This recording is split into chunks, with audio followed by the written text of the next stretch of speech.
Admiral Kreshtar adjusted his battle helmet as the massive view screen displayed the approaching enemy fleet.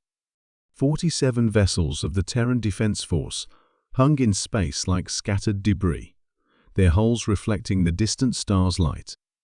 At the center of their formation sat the most pathetic excuse for a warship the Vakthul Empire had ever encountered.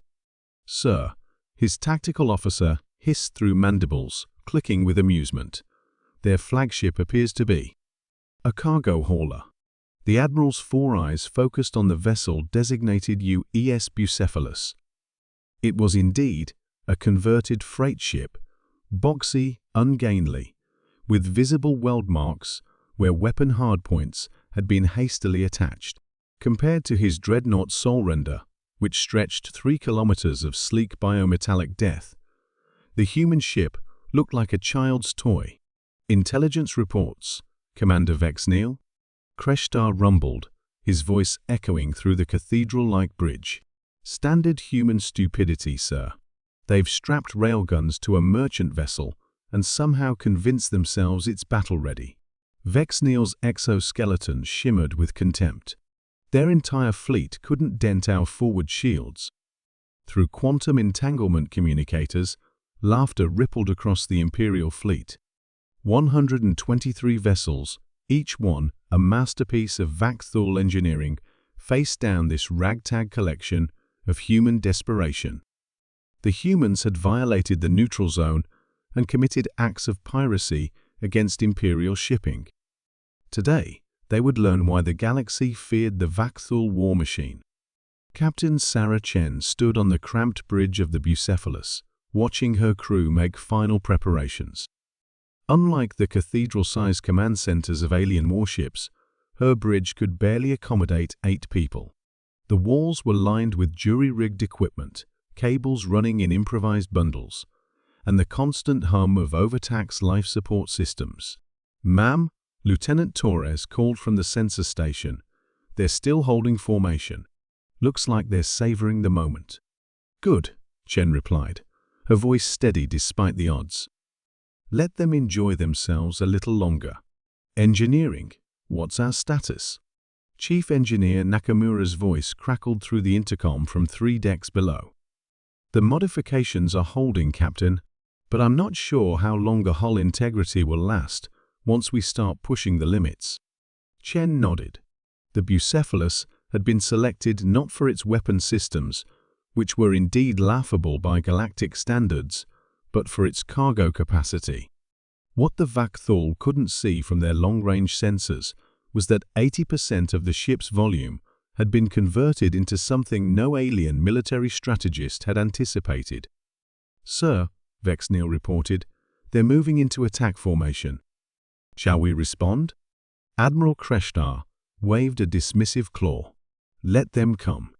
I want to see what these clever humans think they can accomplish against superior technology." He opened a fleet-wide channel.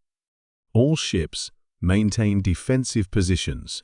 Let's give them a chance to fire first. I want this recorded for the Imperial War Archive." The human fleet accelerated with surprising coordination. Their formation was tight, professional, and utterly suicidal. 47 ships against 123, with the flagship being a converted cargo hauler. It would be the shortest battle in Imperial history. The first exchange of fire confirmed every Vakthul assumption. Human railgun rounds sparked harmlessly against biometallic hulls, while plasma torrents from Imperial weapons carved through human ships like cutting tools through aluminum. 3 Terran vessels disappeared in brilliant explosions within the first 30 seconds.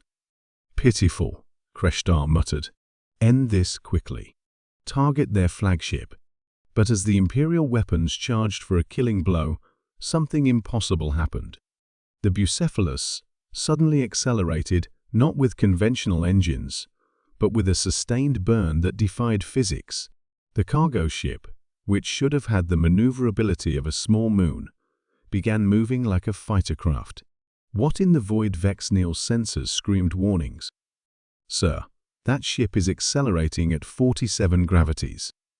Nothing that size should be able to."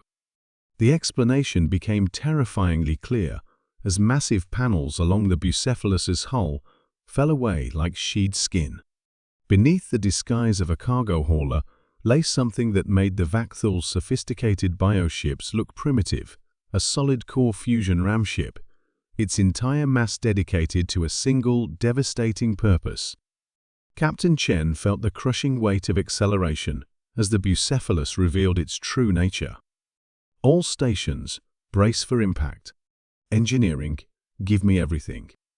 The ship wasn't just accelerating, it was transforming. What the aliens had mistaken for weapon hardpoints were actually magnetic field generators, creating an invisible lance of directed energy that extended kilometers ahead of the ship. The cargo compartment housed the largest fusion reactor humanity had ever built, designed not for sustained operation, but for one magnificent catastrophic burn. Admiral Kreshtar watched in growing horror as the impossible ship punched through his fleet's defensive formation like a bullet through tissue paper. The magnetic lance disrupted biometallic hulls at the molecular level, causing Imperial ships to simply disintegrate as the Bucephalus passed through their positions. All ships, evasive maneuvers. He roared, but it was too late. The human ship wasn't trying to fight. It was a guided missile the size of a dreadnought, and its target was the Imperial flagship. In the final seconds before impact, Kreshtar understood the terrible genius of human warfare. They didn't build superior ships, they built superior surprises. The Bucephalus had never been intended to survive the battle. It was a one-shot weapon disguised as desperation, crewed by volunteers who had accepted their fate before the first shot was fired. The collision between the Bucephalus and the Soul Render created a brief new star in the void. The fusion reactor, already pushed beyond safety limits, achieved critical mass on impact. The explosion vaporized both ships and 17 others caught in the blast radius. When the energy dissipated, the Vakthul fleet found itself leaderless, demoralized, and facing 44 remaining human ships that now seemed far more dangerous than they had minutes before. The humans hadn't brought a fleet to fight, they'd brought a fleet to win, led by a weapon no one had taken seriously until it was too late. In the aftermath, as the shattered Imperial forces retreated, a simple message broadcast across all frequencies in perfect Vakthul: the Bucephalus sends its regards. Signed, Terran Defense Force. The galaxy would remember this day as the moment they learned never to underestimate human ingenuity or their willingness to die for a good tactical surprise.